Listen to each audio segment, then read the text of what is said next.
Really,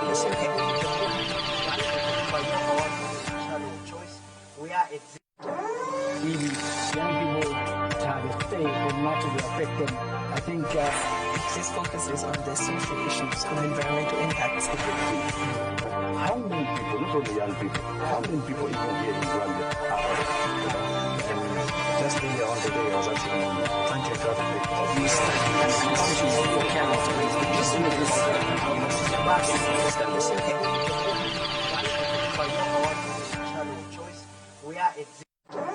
really, young people have a say or not to affect them. I think this focuses on the social issues and environmental impacts. how many people, not only young people, how many people even here in Rwanda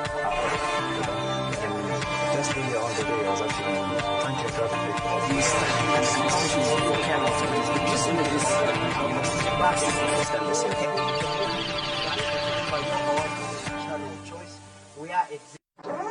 really, young people have a say or not to affect them. I think this focuses on the social issues and environmental impacts. how many people, not only young people, how many people even here in Rwanda just the other day I was actually anti-traffic These countries will carry to raise the issue of this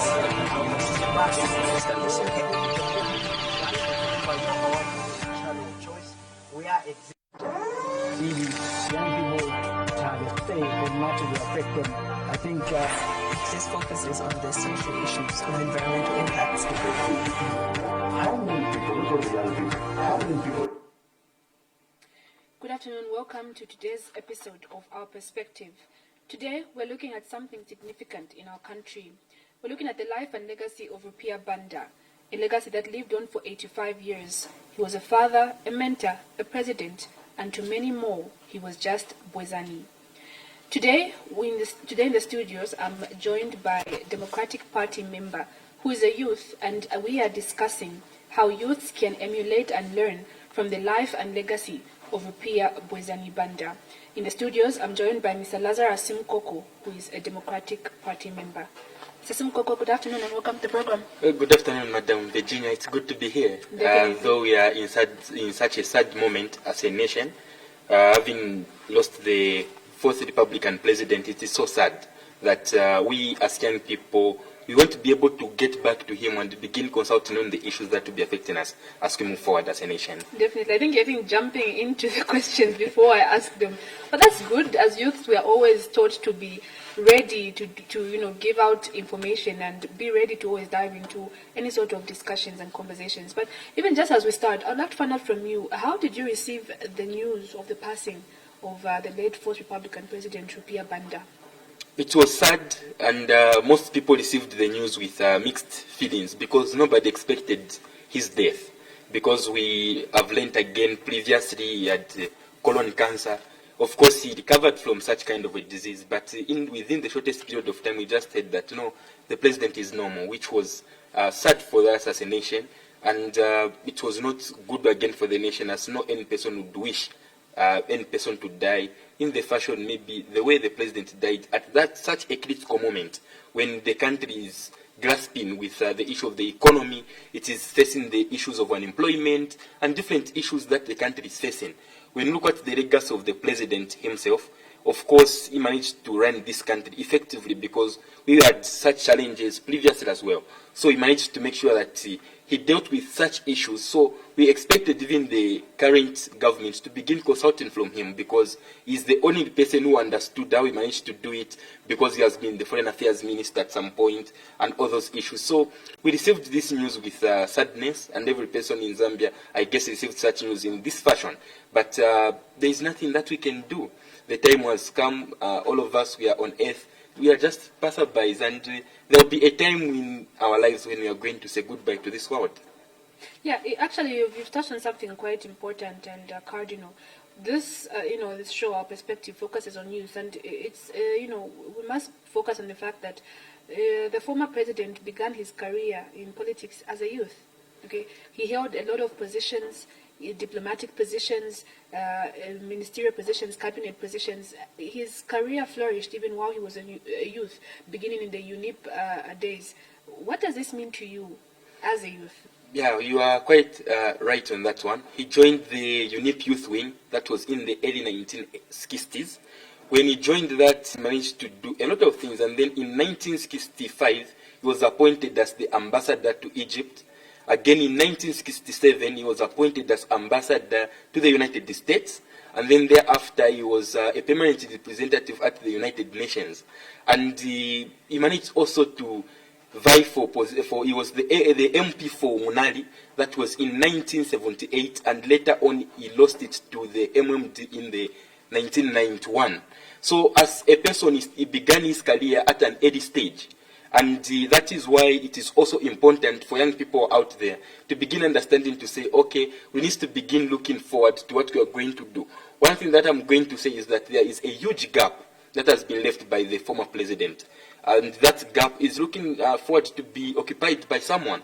Of course, a lot of people, of course, in Zambia, again, have a bit of experience here and there, but there is not much information that that person had which can be held by another person. So once again, we have lost a great asset as a nation, but we look forward, being our mentor again in one way or another. We still remain with his videos. We still remain with his leadership characters, which he had towards this nation. We still remain with quite a lot of things and important information which he had. Of course, there are a lot of news. That is the importance of the media, again, when we come to you. A lot of things have been published on how he was doing things and how he was doing a lot of things. And that is why I'm looking forward again for this government, which is in government, to begin revisiting the mining tax regime, so that as a country can begin flourishing. We are looking forward again to see more and more youth employment, because you need to know, to say, when you are holding quite a number of leadership positions, they come with a lot of responsibilities. Yeah, I think maybe just to cut you short before we jump, we move forward. You mentioned something quite important. You said, he was a mentor, as well as you spoke about having, information that in one way or the other could be documented, videos or whatnot. But being a mentor, like you said, he was to the youths and whatnot, do you think that maybe whether personally yourself or even just generally as a youth, do you think enough was done to seek mentorship with him personally? Take out the videos, take out what it may, to have a one-on-one with him and tap into that kind of information. Did you yourself do it, or do you think enough was done as youths to tap into that kind of information? Yeah, first of all, before even going to meeting the person physically, it is there are people who you might have as mentors who you have never even met. There are people maybe who are living maybe in the United States of America. People who are living in Uganda, who are living in different countries. Those people, you have never seen them, but they are your mentors. So you always follow what they do and the things that they have been doing for their past experiences. So we follow that, and then apart from that, we tend to look at what the president himself did for the nation. So we look forward to see, okay, when the country was facing such kind of a crisis, a president like President Rupia Banda had to take this approach. That is important when you are looking at leadership again. So, in as much as we might be great leaders here and there, in as much as other people might have been great leaders, believe you me, it is a hardest thing to meet a person physically. Of course, I've interacted with him in few occasions, but I'm not speaking for myself again. There are other people out there who might not have the experience to meet the president himself, who is the late, and then tap into his information and begin using such kind of the information. But that is why we have got tools such as the media, which can be able to get us closer to the information that he had, to the kind of leadership skills that he possessed. And believe you me, during that moment as a country, we are enjoying quite a lot of things, looking at the stances that he made as a president, the things that he focused on. So that was key when it comes to that. So on the angle of mentorship, it might be late, but believe you me, we are still going to tap into the experiences that he had gone through. The only challenge that is going to lie ahead of us is what happens when we face new emerging issues when he is not available. That is why, again, we are going to make sure that we take a greatest approach in terms of research, we take a greatest approach in terms of studies, so that we begin enhancing the country itself, and we see how we can be able to develop as a country, both in the economical part and other things like political issues. And that is why We have also learned a lot of things from his death because it has brought quite a number of people together, opposition political parties, the non-governmental organizations, and that is why we are looking forward to say, okay, let this not end here, because the only way we can be able to achieve this as a country, we need to make sure that we come together as stakeholders, we make sure that we make conclusions on the aspects and approaches that have been taken by the government. And that is why when you look at the government which is currently here, just allow me to touch there a bit, we need to make sure that we include the church in the development of the country. The church in Zambia, we need to know to say there are more than 15,000 churches in Zambia. And that is why even in Lagos, Nigeria, there are more than 50,000 churches only in Lagos. So we need to know to say every person, where you are, you have got the church where you go to. And we need to know to say everything, the church is more closer to you than the way the government is closer to you. And that is why when we take the church as the empowering tool, which can begin empowering the youth and also different people within the country, it can be a good thing.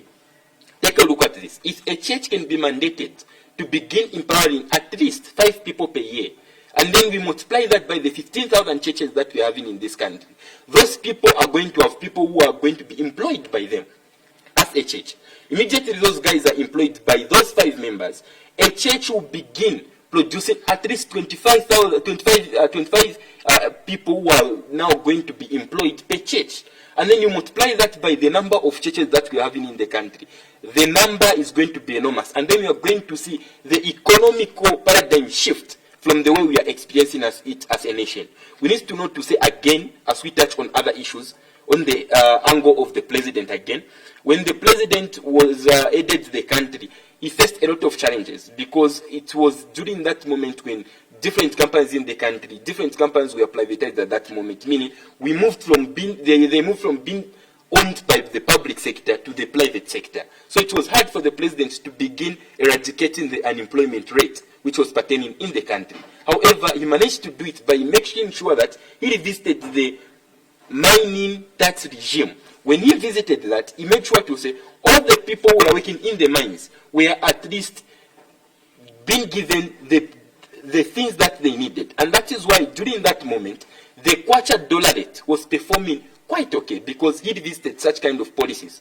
Apart from that, also the mineral policy. Maybe just cut you short. Yes, Before we get even to, obviously a lot of challenges that we have as a youth, and he also went through a lot of challenges. But before we got maybe even to some of the solutions, I think I want us first to look at this person. We analyze him really who he was. Yes. And then also for you personally, what are some of the lessons you learned from him? Looking at his life, his legacy, so much that he did.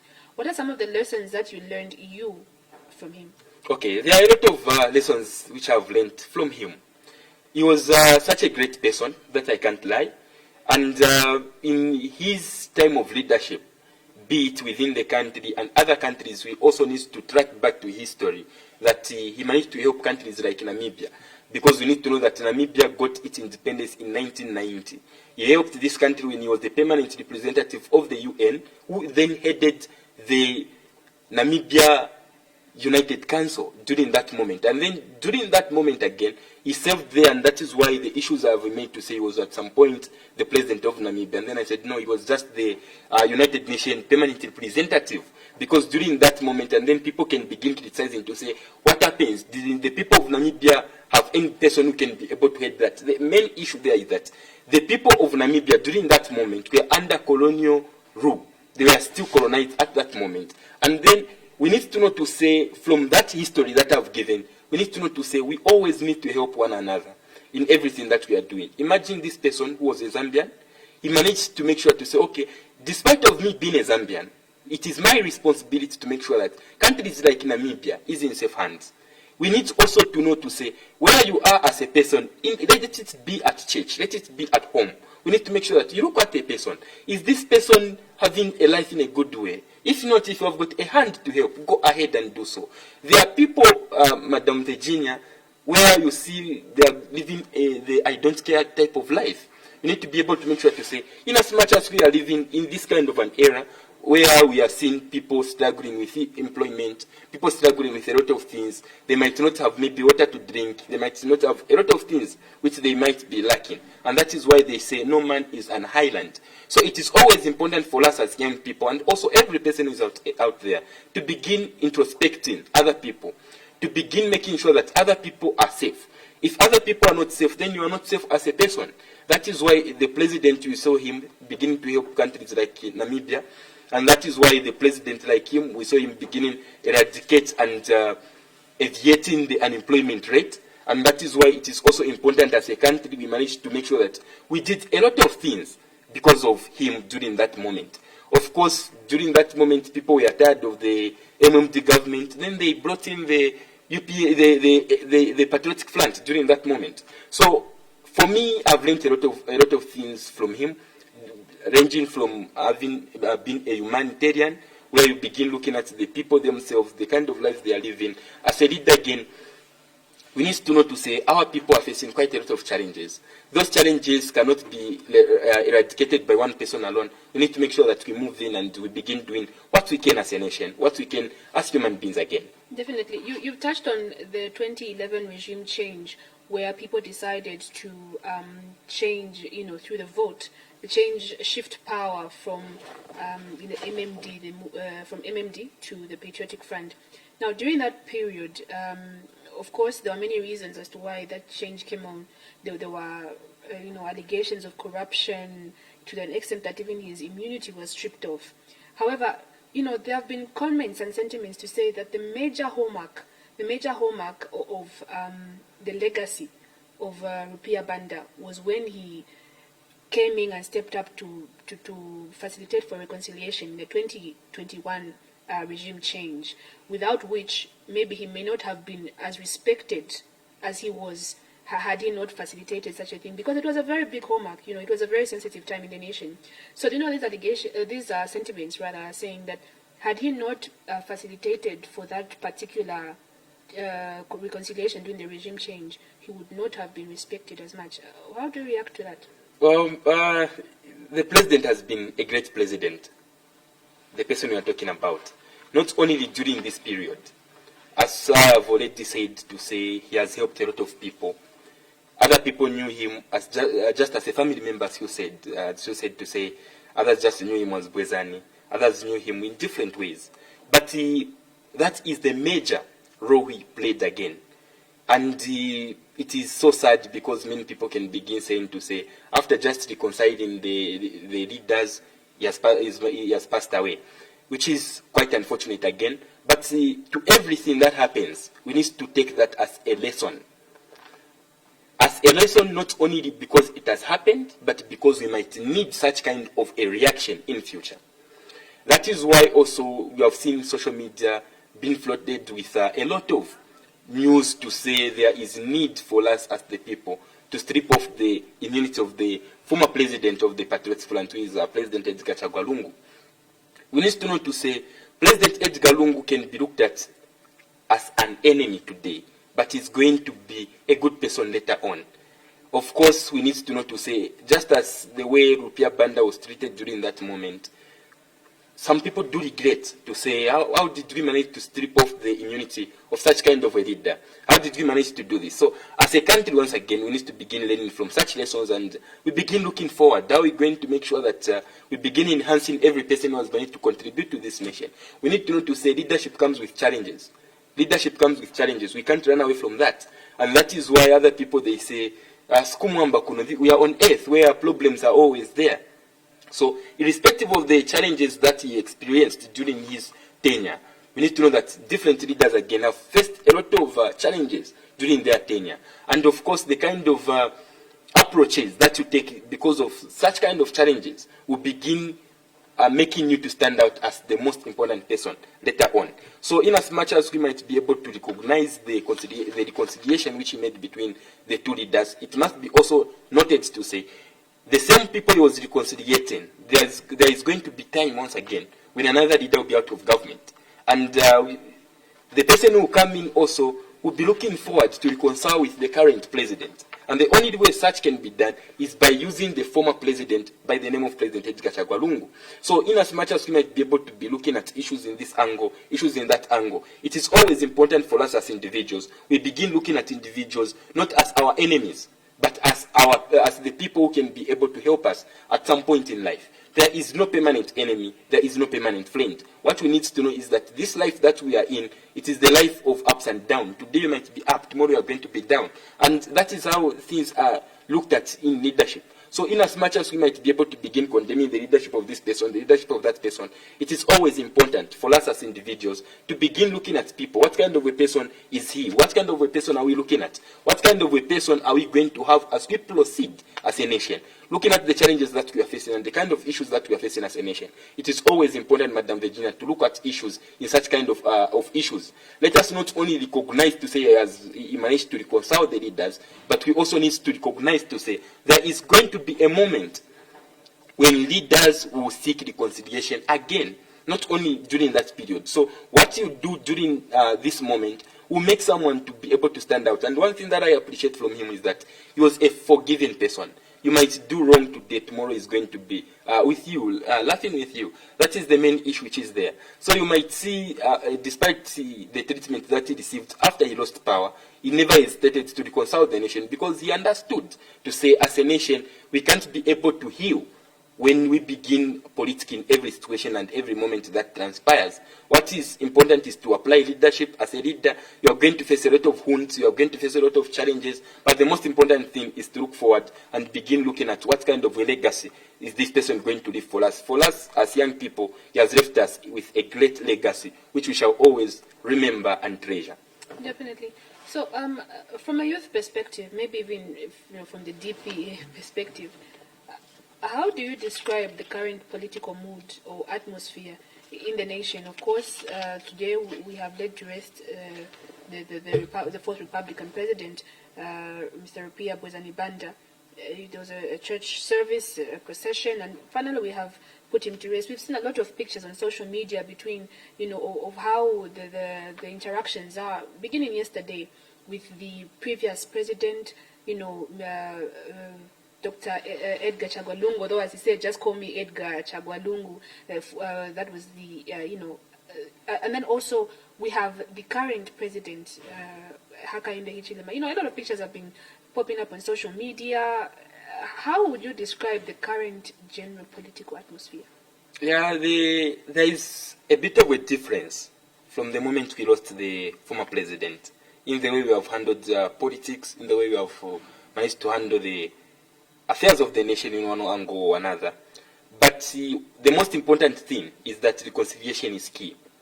Before the current government takes any decision on what it is taking, let it be able to reconcile and make sure to say it dialogues with other stakeholders, other political parties who are the opposition political parties, because we need to know to say certain stances which have been taken by the government, if we in the party we are not happy with them, of course we are going to revisit them and make changes. As a result, we are not going to be making progress as a nation. But in the event where we dialogue, you bring different stakeholders on board to say, okay, we need to make this kind of a decision. What are we supposed to do? Then you are going to sit down.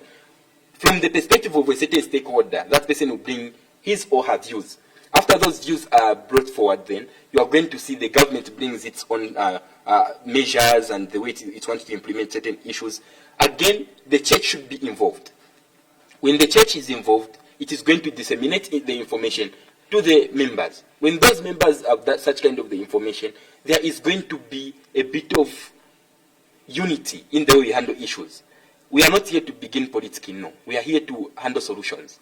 That is the issue which is there. We are here to give solutions to the current government. We are here to make sure to say the current government flourishes so that the people who are suffering in the country can be able to receive a good life. Today as we are speaking, the cost of living has increased. Today as we are speaking, different things have happened. But the moment you begin offering solutions, they take all those things as political. No. Our aim is not to make to see the government fail. Our aim is to see the government progress, and there is no harm to see the people of Zambia beginning living a normal life and a good life. And that is why we have always told them to say, look, the copper currently has increased in price at the international market. The only way as a country can be able to benefit is by making sure that you revisit the mining tax regime. When you visit that, we are going to receive enough taxes. If we receive such taxes, then we are going to ensure that at least they come up with a deliberate policy to say, at least begin paying our workers in dollars. Begin collecting the taxes that you are collecting in dollars. In that angle, as we are looking forward again to begin exporting the things that we need to export, it will be easy for the country's current exchange rates to begin stabilizing. When such kind of when the exchange rate stabilizes, it is going to be okay. Now, as we are standing as a nation, Madam Virginia, today the Ministry of Information doesn't have any clue of what is going on. The Ministry of Youth and Sports doesn't have any clue on what is going on. Last time, it released a certain report to say the ministry hasn't been informed over the new appointed coach of the Zambia national soccer team, which is showing you to say there is no effective communication between the Ministry of Youth and Sports and the Football Association of Zambia, which is also another worry thing.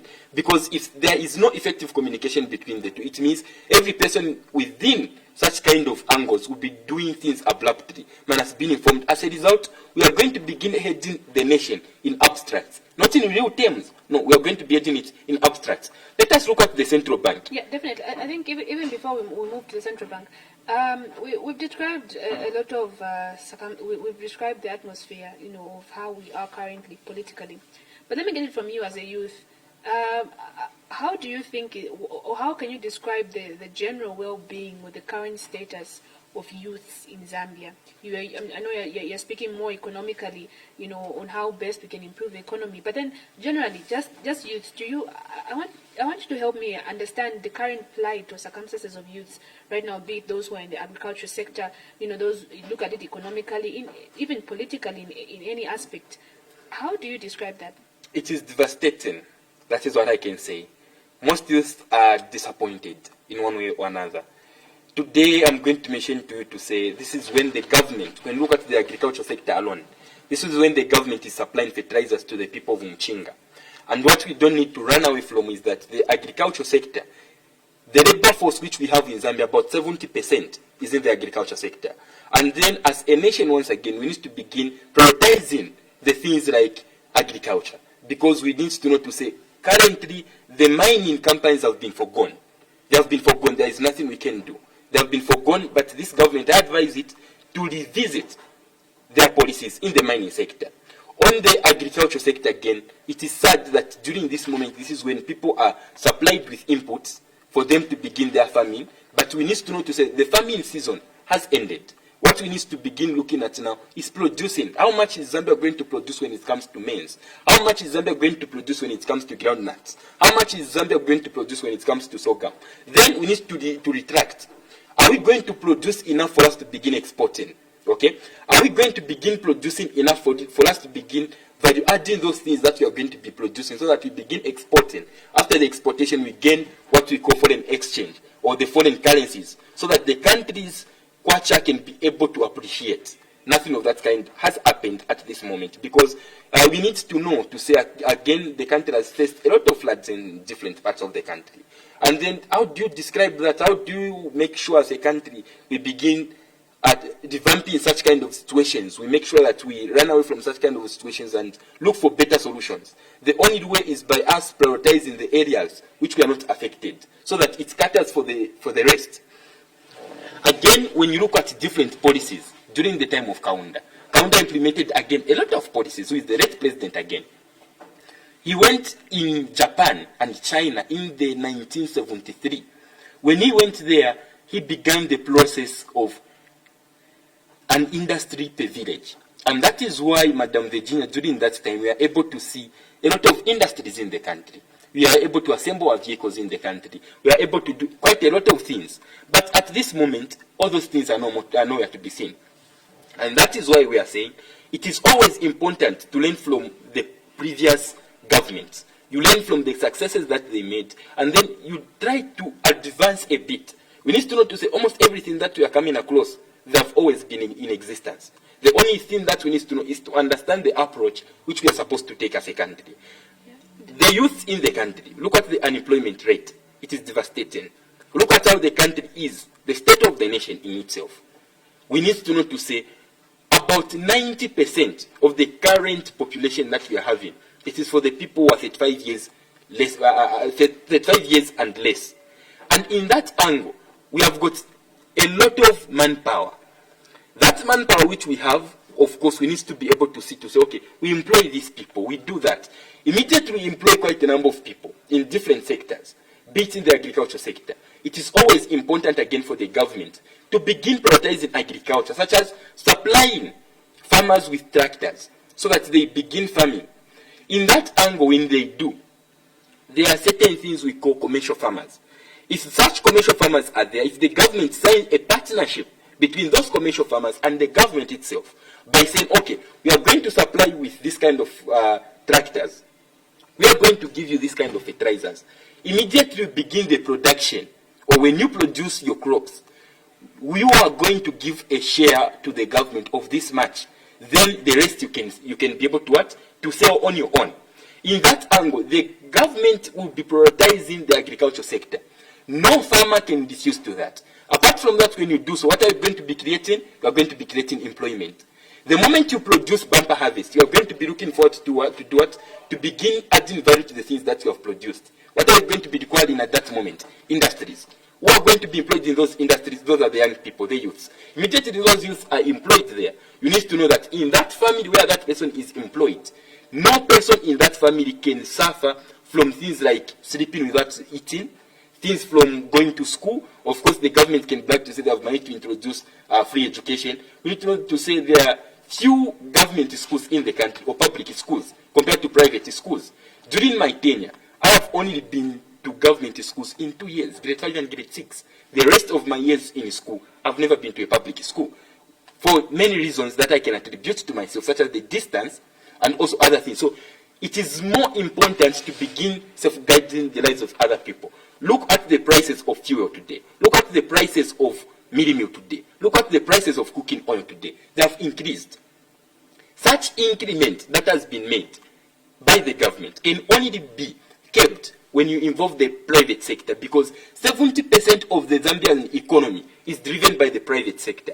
So now, the private sector in itself and in its operation, when it begins operating effectively, this government again, after increasing the prices of fuel, what are you causing? You're causing increment in the production costs. Yeah. Now, let me finish this point because it is cardinal. When you increase the production costs, what do you think will happen to you? That company which was making a profit of, let's say, 50,000 per year, it will stop making that profit because there is an increment in the production cost. And the only way it can cut all those production costs is by one, either reducing the salaries of workers. If not reducing the salaries of workers, then it needs to retrench or fire part of the workers. When they fire part of the workers, it means the country is going to have what we are calling now a high number of people who have been retrenched or fired from where? From those companies. And when that happens, those people are the ones who are going to begin piling up pressure on the government. Why? Because the government hasn't put up the conducive environment for local businesses to begin thriving. Let me take it in a practical sense. Imagine where you are. You want to open a salon. You have the capital which you think you have. Then you hear to say, Zesco cable connection has been increased by 830%. Then you move forward and say, okay, I need to begin now buying electricity units. Then you see Zesco tariffs have been increased. What are you going to do as a person? The only way you can survive by making sure that you stabilize, because you also need to buy a lot of things which are at an expensive price. It's to do what? You are going to make sure to say you also increase in the price. That is why when you go to a salon where you are paying a 5 kwacha for blowing, today you are paying a 15 kwacha. That is why when you go to a barber shop where you are paying a 10 kwacha for you to cut your hair cut, to have your hair cut in short, you are going to have to pay a 20 kwacha for that process to occur. What has happened? The cost of living has increased. And then what has happened to the salaries of the civil servants and other people? The margin by which the cost of living has increased, it's enormous compared to the salaries that they are receiving, because there must be an increment on the salaries which those people are receiving. Then you also strike maybe an increment on the cost of production or the cost of living. That is how the country is supposed to do, and that is what can make the country to thrive. Yeah, definitely. You've spoken about a lot of solutions and even some of the challenges that youths are facing, be it in the agriculture sector, Yes, be it economically. You've given solutions to those things. But I want to shift a little bit and look at, like we said, we talked about earlier on, the fourth Republican president, the late Rupia Banda, began his career, even in the youth structures. And it didn't only remain in the party, but he went further even into government.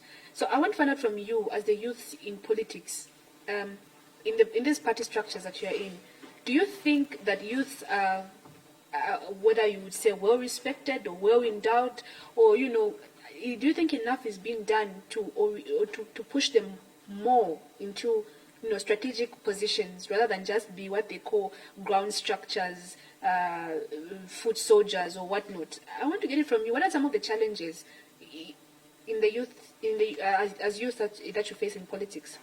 One thing that keeps people in politics is relevancy.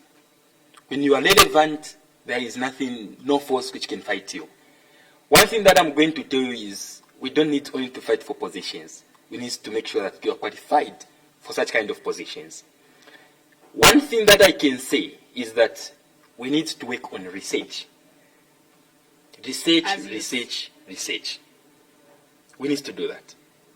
Apart from that, we need to make sure to say we have competency, or we are competent enough for us to outshine the old crops in leadership. When you do so, nothing will stand your way. It doesn't matter your age. That is why I don't cry for opportunities because I'm a youth. No. Let me be given the opportunity because I'm qualified. That is the base of everything. You don't get a position because you are a youth. You get a position because you are qualified. We need to know to say we are living in the world where it is the battle of the fittest. You are not fit to get eliminated. It doesn't matter whether it's death or not, but the issue is you are going to be retrenched if you are not performing. Be it in a company or in any structure. If you see people removing you, know that I'm lacking a certain element, a certain component. What is that component? It means my fellow people have been, let's say, upgraded to those positions. Maybe they are competent than me. But the issue is, if you are more competent, you have got all the necessary skills that you require. Nothing beats a skill. Today, how do people get money in societies? We need to ask ourselves those questions. How do you get to have a 50 kwacha in your pocket? How do you do so?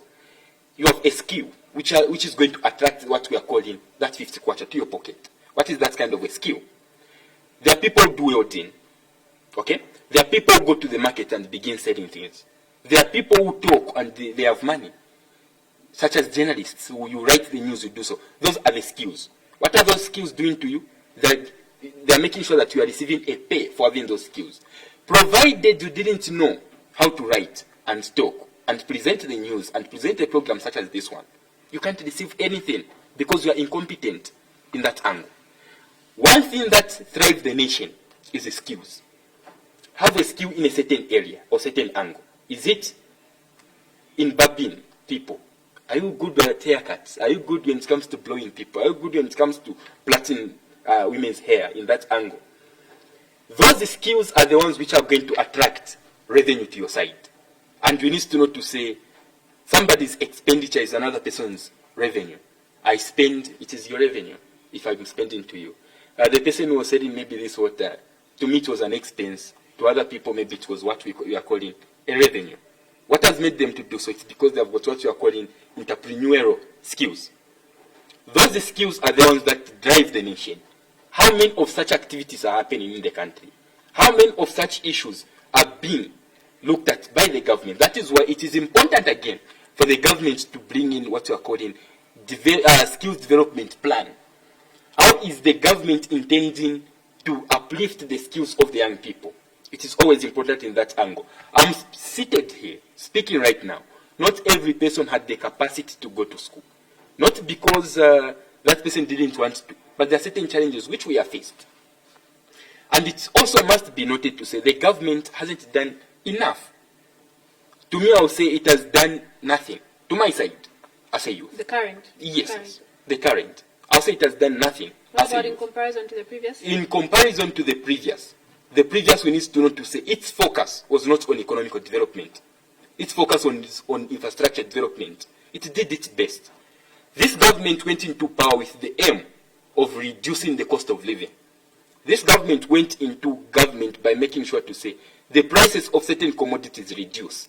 Now look at the infrastructure development. What has this government done? Nothing. Are you agreeing with me? Secondly, let us look at the economical adjustments. What has this government done? Anything or any price which it has managed to reduce, be it meal, the price of meal, the price of cooking oil, the price of everything, nothing. That is why it is more important as a government to begin realizing what kind of a thing am I supposed to venture in as a government?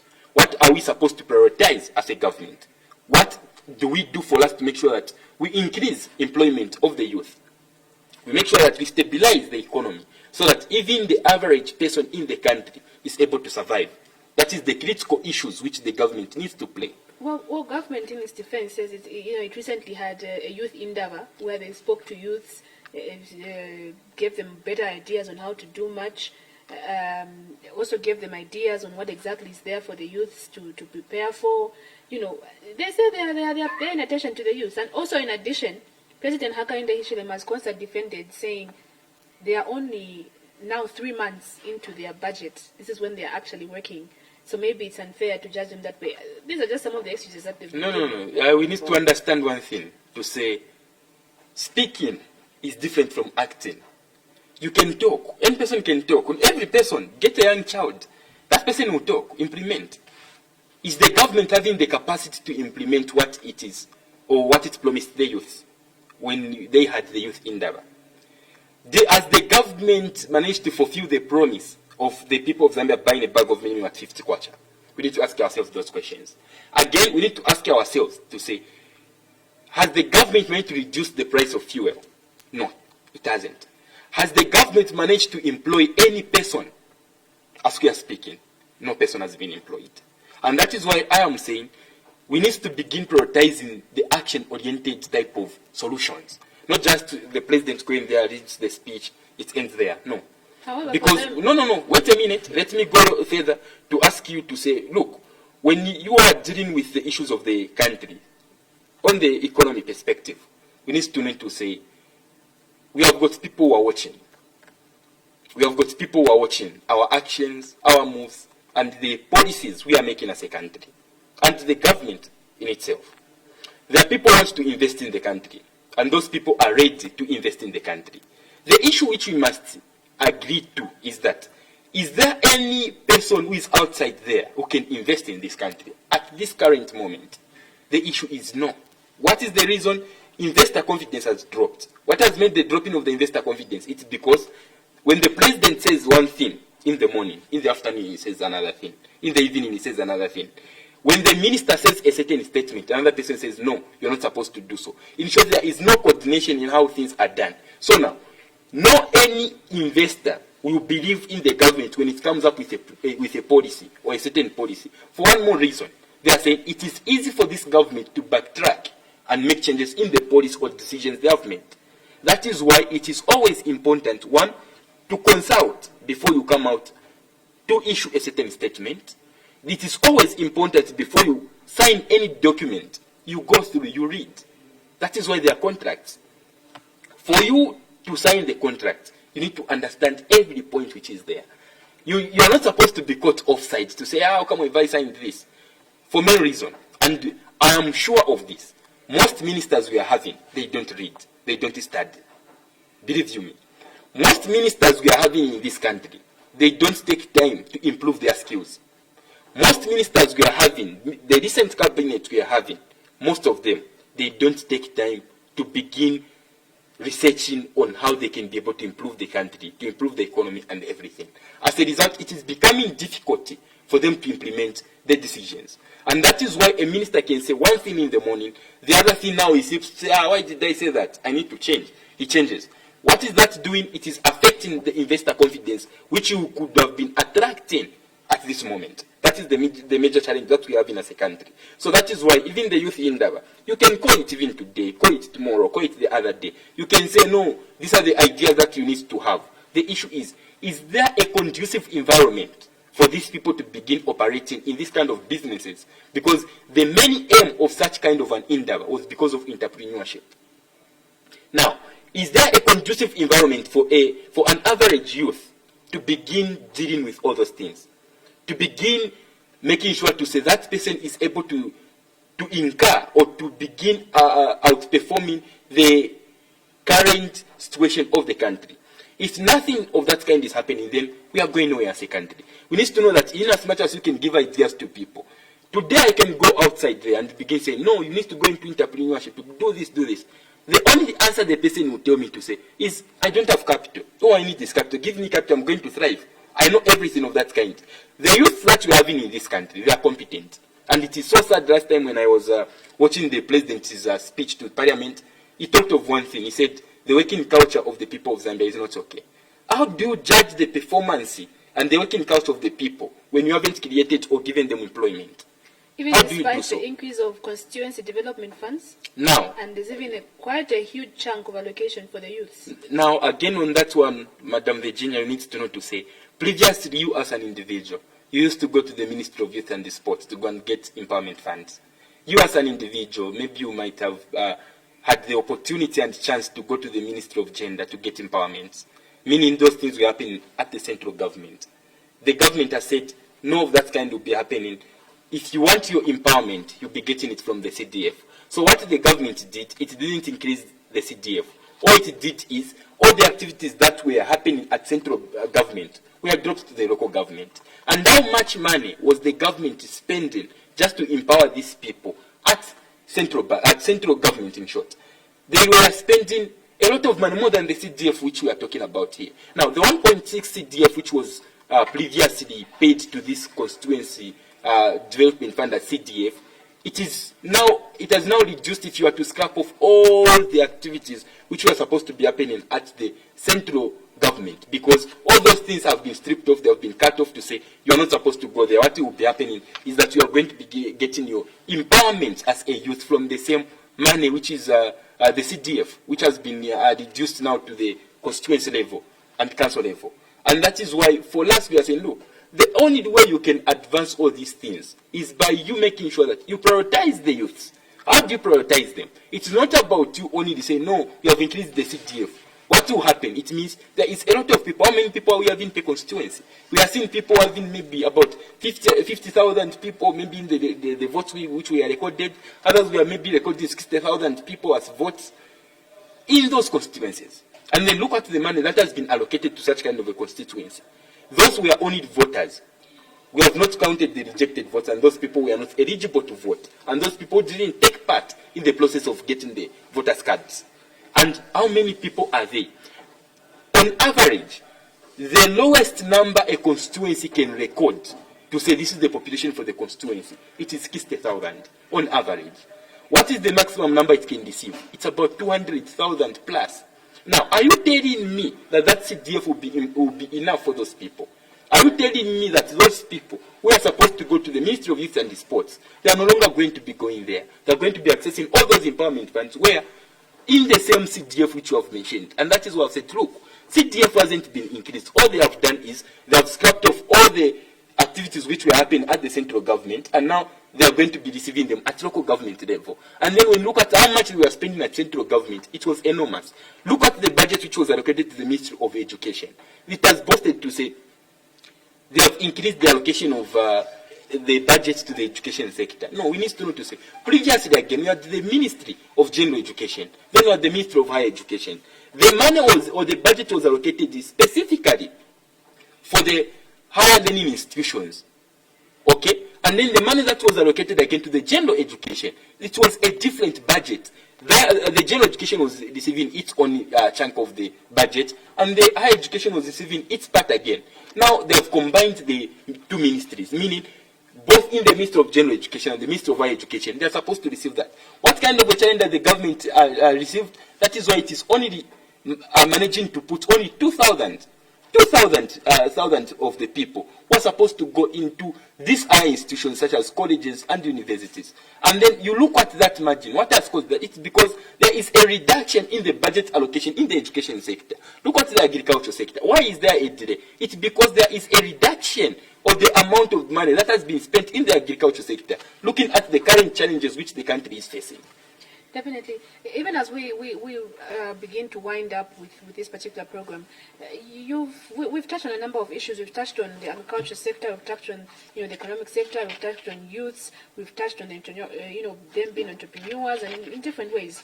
The former Republican President Rupia Banda was also such kind of a person. He had farms. He had a number of investments. How best do you? And also he was in politics as well. How best do you think youths can emulate or respect or uphold that kind of a legacy? We have got chiefs in this country, a lot of them, who have in vast lands. And those lands are able to be given to these youth specifically for agricultural purposes, such as production of crops. There is a lot of land. Move from here to Copper Belt. You see a kind of land that we have in as a country. The only way such kind of things can happen is by the government engaging with the chiefs in different chiefdoms, by telling them to say, look, we need to make sure that we engage a lot of people in the agriculture sector. If that happens now, the government needs to work closer with the chiefs so that they begin monitoring the activities in the agriculture sector which are happening in those chiefdoms or those villages.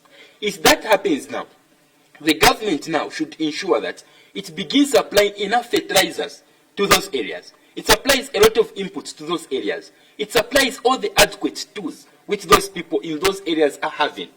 If that happens now, we are going to have a lot of people who will be engaged now in making sure that the economy of the country is thriving. There is nothing you can do, Madam Virginia, in this country if you let go of agriculture. Let us talk of the same other sectors which we are talking about. When the mining companies were discovered in 1806 in the Copper Belt, we need to know to say the colonial masters, Benawerinsky and other people, they benefited from that. After they benefited from that, Zambia again in 1964, it began benefiting from that. But what has happened? Quite a number of issues have been experienced. When you look at the issue of the Lower Zambezi, in that issue, for how long have we been mining in the country? We have been mining for the past, I don't know how many decades, which we can talk of. Because currently in Zambia, we started mining in 1806. Up to now, let us look at experience. Zambia has been depending on copper since 1906 up to 2022. From 1806, this is 2022. Why hasn't it improved in its economical sector? Why hasn't the economy improved? It's because we don't understand to say what can alleviate poverty in this country. It's the agriculture sector. We produce enough. When we produce enough, let us talk to Congo. Let us talk to Malawi, we talk to Zimbabwe, Namibia, and all our neighboring countries. We tell them to say, we have got enough meal in the country. Let's go, you buy. Zambia, when we discover to say it is having a shortage on the onions that we are having as a country. Zambia, when it is having a shortage of 40 metric tons of fish. Let us talk to Congo. We talk to Mozambique. We talk to Namibia. We tell them to say, we are having insufficient fish in our country, but we have enough maize. We have enough meal. We have enough sorghum, we have enough cassava. We give them those things on a certain amount, and then we tell them we are not going to get that money. What you are going to get is the things we have in shortages over. We begin getting now things like fish, so that we have insufficient fish in the country. We begin getting now onion, so that we have got sufficient onion in the country. When that happens, the country will be okay. And that is what we call now commodity swap between countries. Well, apart from that, when you look at that... Maybe let me just cut you short. We seem to be running out of time. And Okay. I think maybe we could continue. We could make a part 2 of this particular program because Yes, there's much that we have to speak about. Unfortunately, my director tells me that we have to cut the show because time has gone. However, let me just say my thank you for coming to the program because we have spoken a lot. We have touched on the legacy of the fourth Republican President Rupia Banda, Yes. and also some of the economic challenges, agricultural challenges, political challenges, and just general challenges that the youths have been going through. So I hope we would have time to make a part 2 and discuss, absolutely. discuss more on this. It has been good to be here. Thank you It very is always important to engage to people like you and the society in its entirety. We thank you for this opportunity once again being here. And I look forward for the part two, as you have said. Definitely. To our viewers, this has been the edition of Our Perspective. I've been talking to Mr. Simukoko from the Democratic Party. We've been discussing the legacy of the late fourth Republican President, Mr. Rupia Banda, who was put to rest today. Until next week, I'm Virginia Chilongo.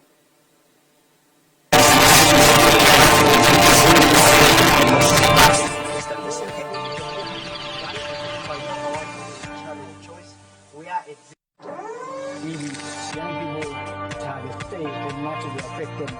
I think This focuses on the social issues and environmental impacts. How many people, not only young people, how many people even here